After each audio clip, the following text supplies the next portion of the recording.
Olá, bem-vindos a mais uma aula de macroeconomia.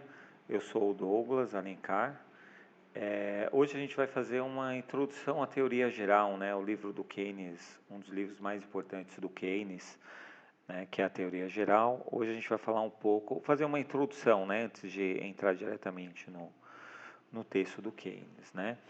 É, um livro importante para entender a teoria geral é esse livro do Asimopoulos, né? A Keynes General Theory and Accumulation, um livro de 1991.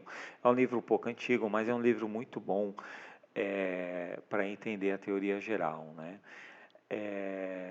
Bom, uma das coisas que o Asimopoulos fala no livro é que tem várias teorias que se dizem keynesianas, né? Para ele, o próprio Friedman se diz keynesiano, né?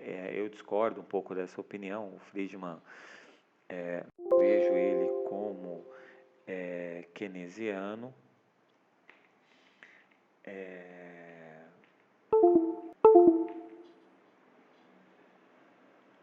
não vejo o Friedman como keynesiano, mas ele fala isso no livro, né?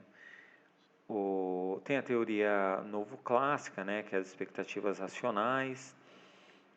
Tem a teoria novo-keynesiana, né? A teoria novo-keynesiana, de fato, se refere a algumas ideias, né, do Keynes, né? Em especial aqui para os novos keynesianos, eles usam muito a ideia de sticky prices and wages, né? Ou seja, preços pegajosos, né? Ou seja, preços que têm alguma dificuldade de se mover, né?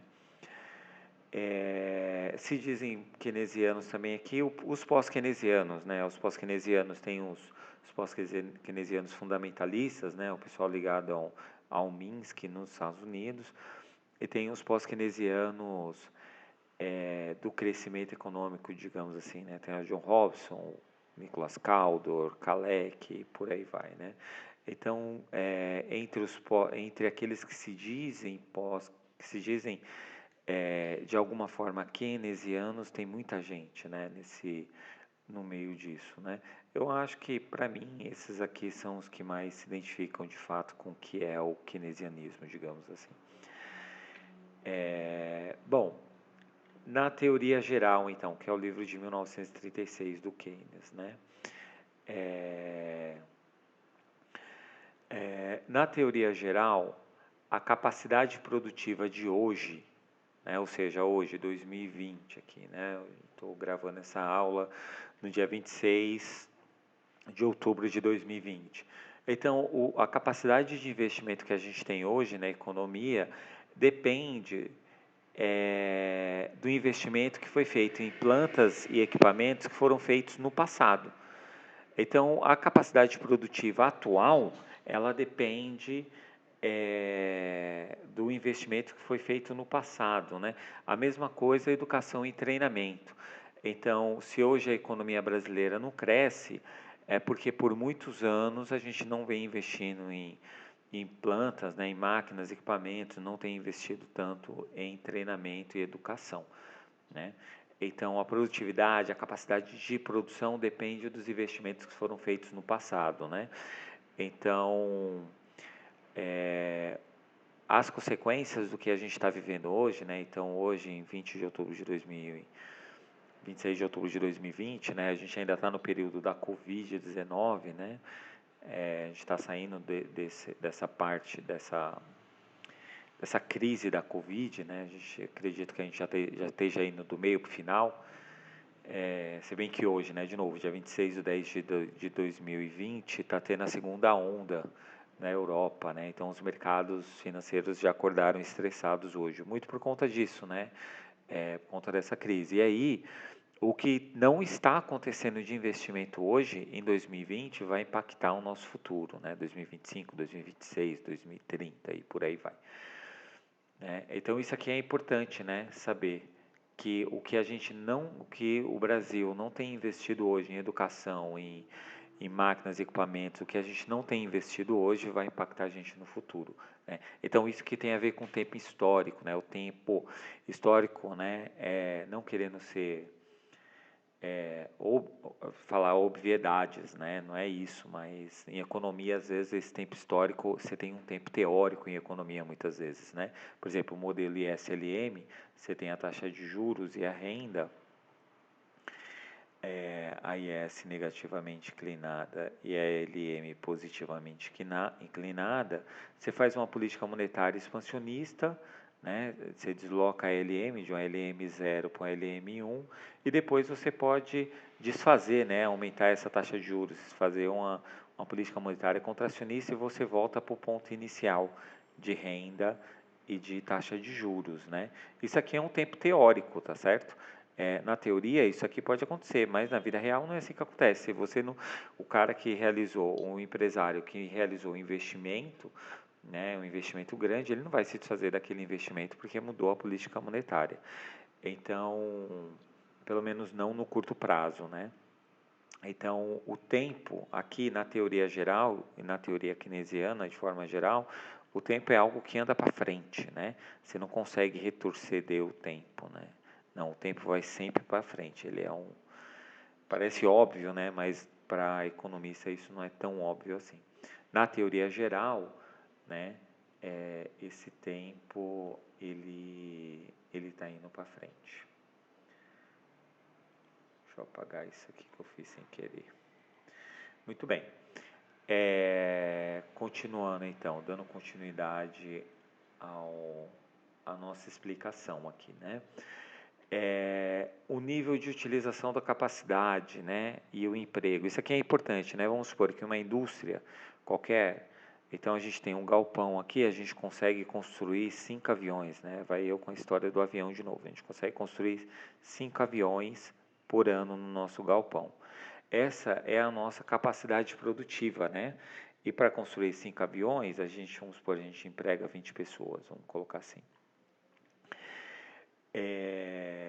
A expectativa, então, esse nível de utilização, essa expectativa de curto prazo, ela é corroborada pelos resultados passados. Então, por exemplo, se eu consigo vender 5 aviões todos os anos, então eu estou com essa capacidade produtiva, eu produzo mais 5 aviões esse ano. Então eu estou com essa capacidade produtiva de 100%. Eu estou utilizando 100% da minha capacidade produtiva.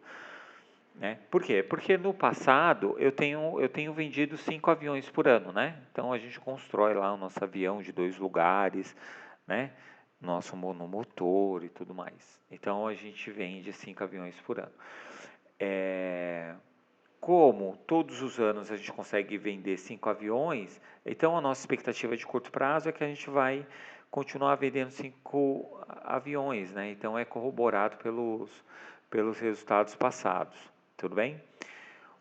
Então a minha capacidade produtiva depende dessa expectativa de curto prazo, né? Ou seja, eu vou conseguir ou não, né, vender 5 aviões, e o produto e o emprego dependem do consumo e investimento, né? Então, quanto mais consumo e investimento tiver, mais a minha utilização de capacidade aqui vai estar 100%. Se o investimento na economia e o consumo começar a cair, ou seja, eu deixo de vender os 5 aviões e eu passo a vender 3 aviões, por exemplo, e aí então eu reduzo a minha capacidade produtiva, sei lá, então de 5 vai para 3 aviões, né? Eu vou estar com 66% da minha capacidade produtiva, então eu passo a produzir só 3 aviões, né?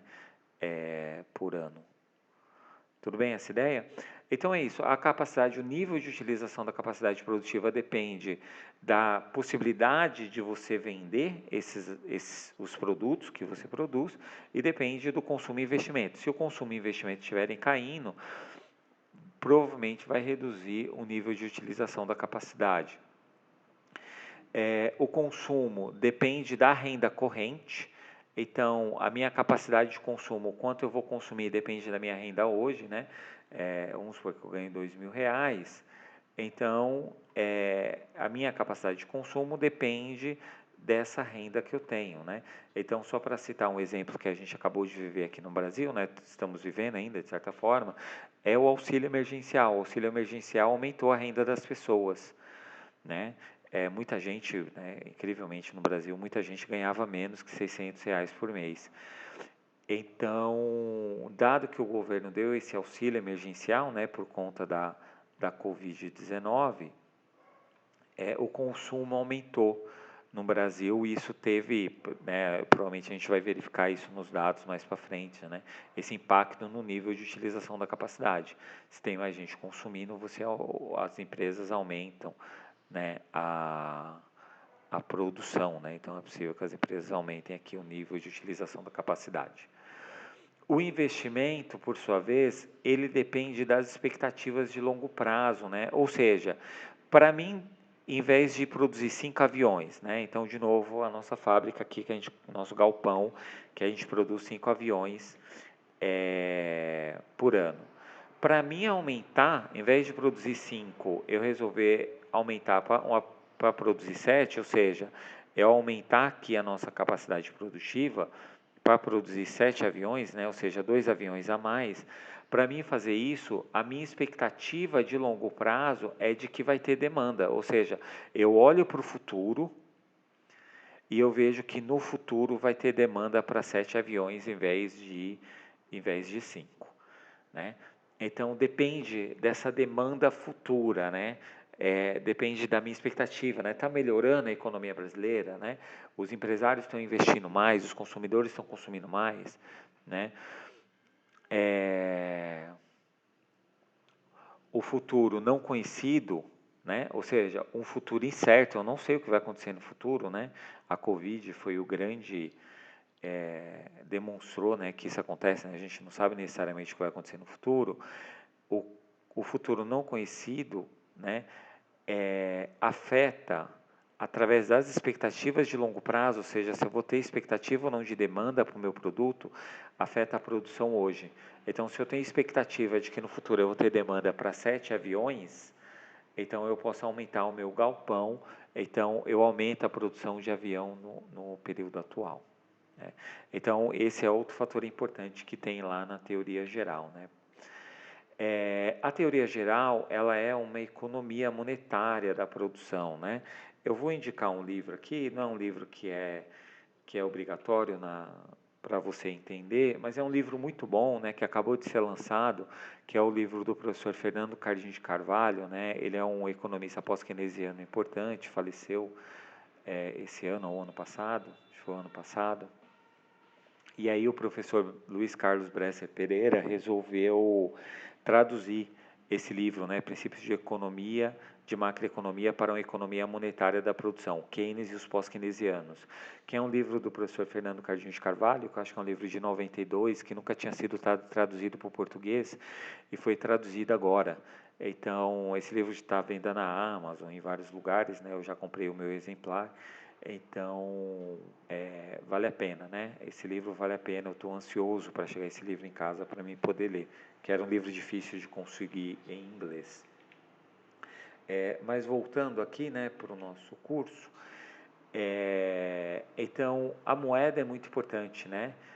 Dentro do sistema keynesiano, dentro da teoria geral, né?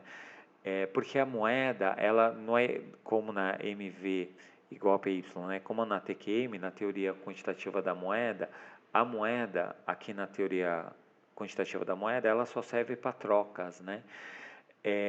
E a moeda aqui, numa economia monetária de produção, dado que o futuro é incerto, a gente não sabe o que vai acontecer com o futuro, de novo, eu trago aqui o exemplo da Covid, né? A gente simplesmente não sabia o que ia acontecer com o futuro, a moeda é vista como um ativo, né? Ou seja, você pode guardar a riqueza no ativo moeda. Então, a moeda é um ativo, ela não serve simplesmente para você fazer trocas, ela é um ativo, ela funciona como uma forma de você manter riqueza. Além disso, os contratos de salário são definidos em termos monetários, né? Então, eu tenho um contrato com a universidade, eu sou professor da universidade, eu tenho um contrato com a universidade, e esse contrato mostra lá o quanto eu vou receber de salário, né? Então, a moeda ela é muito importante, né? Também por conta disso, porque todos os contratos, não só de salários, né? O contrato de fornecedor, o contrato do aluguel aqui, que eu pago aluguel no apartamento, todos os contratos são definidos em termos monetários, né? Então a moeda, ela tem uma característica importante que é a seguinte: se você tem incerteza em relação ao futuro, você pode reter a moeda, né, e tesourar a moeda como uma forma de se proteger de um futuro que é incerto, né? E aí que vem uma coisa muito importante na teoria keynesiana, que é a preferência pela liquidez. Se o futuro é incerto e você não tem certeza do que vai acontecer, e se por acaso você está receoso em relação ao que vai acontecer no futuro, você demanda moeda, né? Isso é o que leva àquelas quedas bruscas do mercado financeiro, né? Aqui no ano de 2020, no começo da pandemia da Covid-19, a gente viu o, o índice Ibovespa ir a 80 mil pontos, né? 70 mil pontos, se eu não me engano, né? Quedas bruscas. Por quê? Porque os agentes econômicos estão demandando liquidez. Como a incerteza é muito grande em relação ao que está acontecendo, você demanda liquidez, você vende seus ativos financeiros e o único ativo financeiro que você mantém é a moeda, né? Então isso aqui é importantíssimo, né? A moeda, dado que o futuro é incerto, ela ganha um papel muito importante na economia, né? Ela ganha um papel muito importante na economia real. A preferência pela liquidez, por sua vez, é influenciada pelas expectativas de longo prazo. Então, se você não tem certeza do que vai acontecer no futuro, né? Então, deu de novo o exemplo da Covid, né? Que a gente está vivendo. Ali em março, né? Em fevereiro, março, né? Muita gente, eu mesmo ali um pouco antes do carnaval, com essa coisa da Covid e tudo mais, eu comecei a vender meus ativos financeiros, né? Vendi minhas ações da WEG, minhas ações da Petrobras na época e tudo mais. Saí vendendo antes, né? Eu estava incerto, então eu demandei liquidez. Eu preferi ficar líquido, né?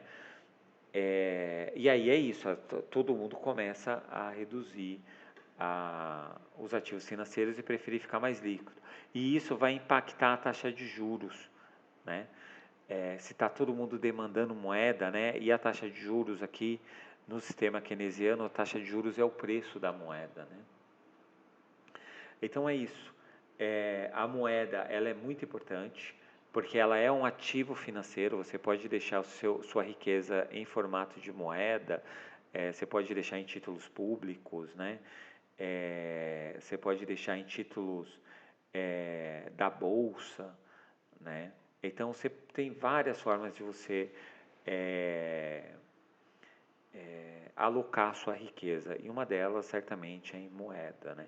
Tem muita estratégia de investimento, por exemplo, que deixa o recurso em CDBs, né? CDBs, CDBs de liquidez diária, né? Ou seja, uma CDB de liquidez diária, ela é quase moeda, né? Então tem muita estratégia de investimento que você deixa 70%, 80% do seu total de riqueza em CDBs de liquidez diária e os outros 30%, 20% você de fato aloca na bolsa de valores, né? Você pode fazer operações com opções, fazer operações com derivativos futuros, né? Porque muito por conta disso, né? Você aloca parte da sua riqueza em moeda. É praticamente moeda, né? Ainda mais hoje em dia que um CDB de liquidez diária quase não cobre a inflação, né? Então é quase moeda.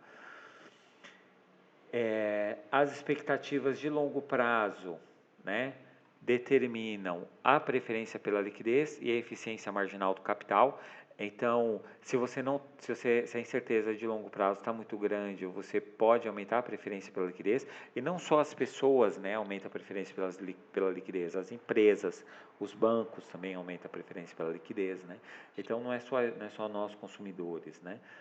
Também as empresas, né? Os bancos, a preferência pela liquidez dos bancos é muito importante, por exemplo, porque ajuda a determinar a taxa de juros dos empréstimos bancários, né? Que é uma variável importante da economia. E essa expectativa de longo prazo, por afetar a taxa de juros, também afeta a eficiência marginal do capital, né? Ou seja, a eficiência marginal do capital vai explicar para a gente o investimento, né? A eficiência marginal do capital, né, é a ideia de o, o quanto vai valer a pena eu realizar um investimento quando eu olho para a taxa de juros e olho para o custo de comprar equipamento, de repor equipamento e por aí vai, né? Então, quando eu olho para o custo de equipamento e olho para a taxa de juros, daí eu tenho um investimento. Como a preferência pela liquidez afeta a taxa de juros, né? Moeda e preferência pela liquidez afeta a taxa de juros, logo essas variáveis afetam a eficiência marginal do capital, que afetam, por sua vez, o investimento. Né? Então, a moeda é muito importante aqui nesse sistema, né? Ele não é só trocas, né? Como a moeda é forma de riqueza, como a moeda é uma forma de você alocar riqueza, uma forma de você se proteger do futuro, isso afeta, mesmo que indiretamente, o investimento.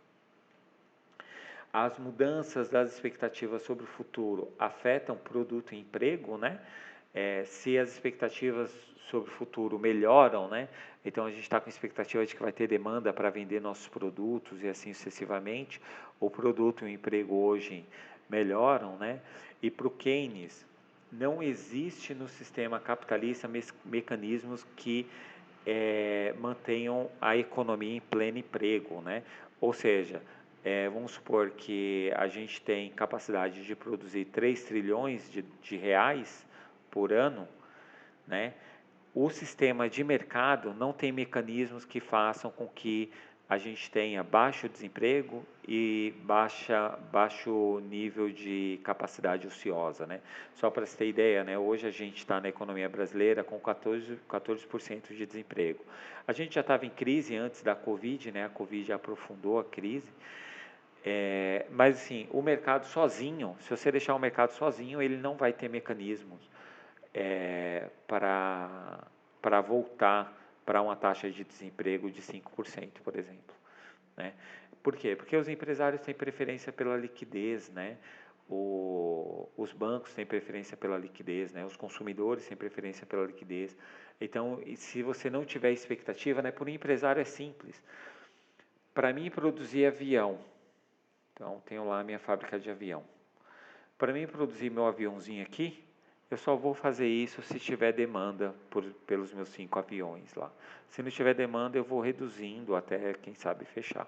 Então, o empresário, nesse sentido, para ele aumentar a produção, depende dessa demanda. E essa demanda só vai ter no futuro, né? Se eu começar a produzir um avião hoje, né?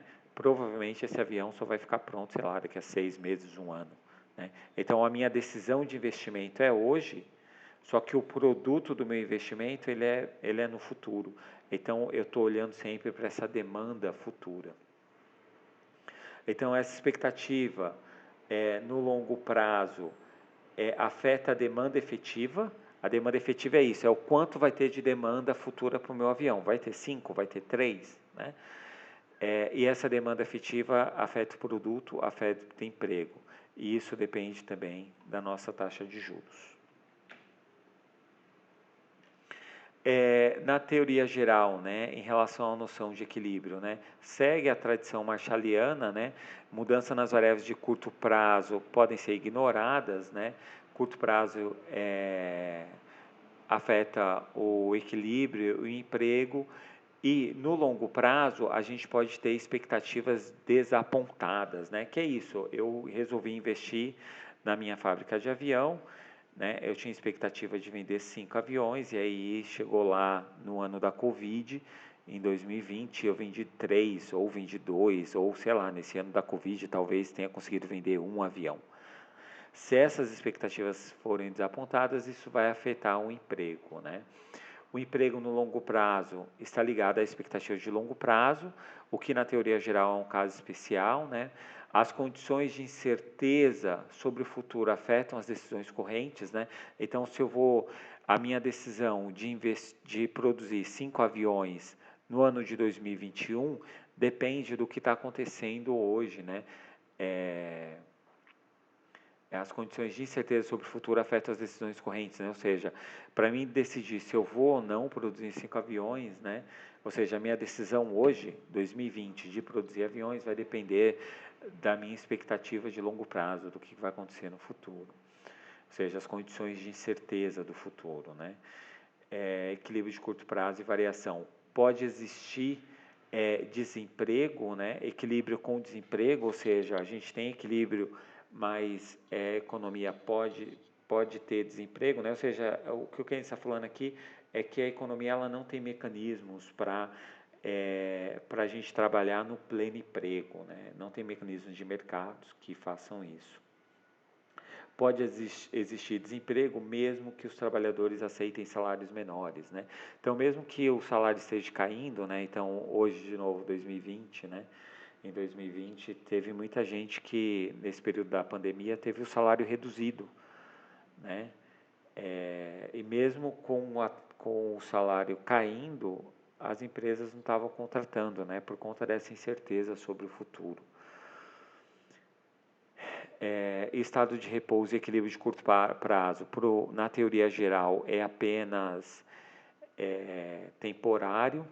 As variáveis independentes no equilíbrio de longo prazo são fatores psicológicos, né, propensão, fatores psicológicos como, por exemplo, a propensão a consumir, né, a preferência pela liquidez, expectativas de ganhos em ativos de capital baseado na eficiência marginal do capital, né. Então, são as variáveis de equilíbrio de curto prazo, né. Isso aqui segundo a visão do Asimokopoulos, né? Tem uma visão um pouquinho diferente no Kregel. Tem um texto do Kregel de 76 que tem uma visão também interessante. O salário monetário ele é determinado pelo poder de barganha, né? Então, por exemplo, os fiscais da Receita Federal têm um poder de barganha grande em relação ao salário deles, enquanto professores de universidade, né? O professor de universidade pode ficar 5 anos em greve que não acontece nada, né? Com salário, né? O poder de barganha é baixo. Então, o salário monetário é determinado pelo poder de barganha e a quantidade de moeda é determinada pelo Banco Central. Né? Na economia moderna, os bancos centrais não se preocupam tanto, né, com a quantidade de moeda e mais com a taxa de juros. Ainda, né, Asimokopoulos, 1991, né, na teoria geral tem algumas dificuldades, né, com alguns termos, né, essa coisa do tempo histórico, né, o valor de equilíbrio é determinado pelos valores atuais e por valores futuros, podem ser diferentes dos valores presentes, né. Então, essa aqui é uma questão, né, uma dificuldade, não, na teoria geral isso é difícil de ver, né, mas de toda forma, valores de equilíbrio depende das expectativas correntes sobre um futuro que é incerto. Eu acho que isso aqui é importante, né? A gente precisa entender isso, né? Que a incerteza é um fator importante na teoria geral e isso afeta a moeda, afeta os equilíbrios, tudo que acontece hoje é afetado por essa ideia de que o futuro é incerto, né? Cada equilíbrio de curto prazo é temporário, né? Então, as expectativas sobre o futuro variam, pode existir múltiplos equilíbrios, o investimento em cada período muda dependendo do que aconteceu com o período anterior, né? Aqui, a teoria geral, né, depois foram feitas algumas tentativas de matematizar a teoria geral, mas é importante entender isso, né, que o futuro ele é incerto e a expectativa sobre o futuro ele varia, né? E tem alguns dias, né? Isso é muito fácil de ver no mercado financeiro, né? A semana passada, por exemplo, o índice futuro do Ibovespa estava aumentando, né? Ou seja, uma expectativa boa, né, de crescimento. E hoje os mercados acordaram estressados porque a segunda onda da Covid na Europa pode estar dificultando as coisas, né? Então a gente tem essas questões que são importantes, né? O investimento em cada período muda dependendo do que está acontecendo com a expectativa sobre o futuro. Então, assim, não existe um ponto de equilíbrio único, né? Da economia, não existe um único ponto, tem múltiplos equilíbrios, né? Tem vários textos de pós-keynesianos que falam sobre esses múltiplos equilíbrios.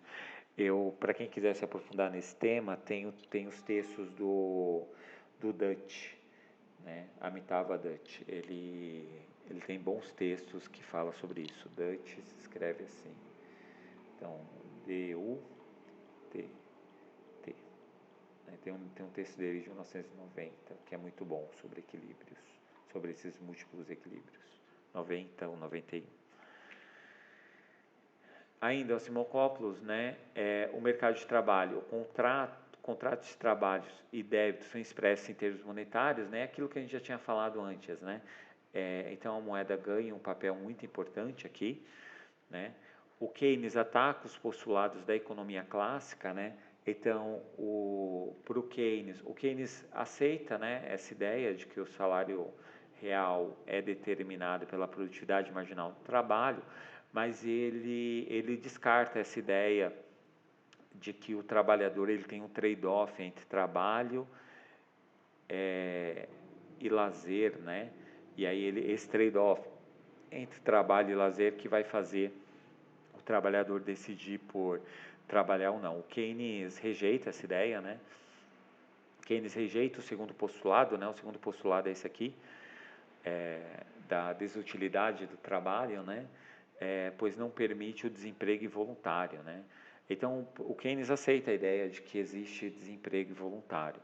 Os trabalhadores não conseguem reduzir ou aumentar horas de trabalho, né? Não conseguem porque a economia é feita por contratos, né? Então, se eu quisesse aumentar o meu salário na universidade, eu não conseguiria chegar e pedir para o pessoal lá do RH, falar assim, olha, eu quero trabalhar mais de 40 horas semanais, né? Vocês aumentam o meu salário? Não, não pode, né? Tem um contrato que rege as leis trabalhistas e tudo mais, né? Os trabalhadores resistem contra a redução nominal do salário, né? Então é muito difícil, né, o governo chegar e falar assim, vamos reduzir o salário nominal, né, dos trabalhadores, né, de 2.000 para 1.500, por exemplo. Não é muito difícil fazer isso. Mas o que o governo consegue é reduzir o salário real, né? Então o salário real cai se os preços aumentam e você não tem reposição de salário nominal. Que é isso, né? Desde quando eu passei a ser professor de universidade pública, né, que foi em 2016, a gente não teve aumento de salário, né? Então o meu salário real está caindo, né? Então isso é possível fazer, reduzir o salário real, o salário nominal não. Keynes não aprofunda a análise do determinante de salário monetário, né? Então na teoria geral não tem muito sobre isso, né? Ele trata como exógeno, fala do poder de barganha, né? Circunstâncias históricas institucionais, né? Tem alguns setores que conseguem, que tem mais força, outros setores têm menos, né? A curva de oferta é assimilada como sendo perfeitamente elástica, né? Então, a gente pode dizer que enquanto a gente tiver demanda por trabalho, vai ter gente querendo trabalhar. Então é isso para essa aula de introdução à teoria geral. A gente ainda não entrou na teoria geral, né? Mas aqui estão alguns elementos básicos para a gente ir se aprofundando nas ideias que estão lá. Dê o like no vídeo, se inscreva no canal. Muito obrigado por ter assistido essa aula até aqui. Obrigado, até a próxima.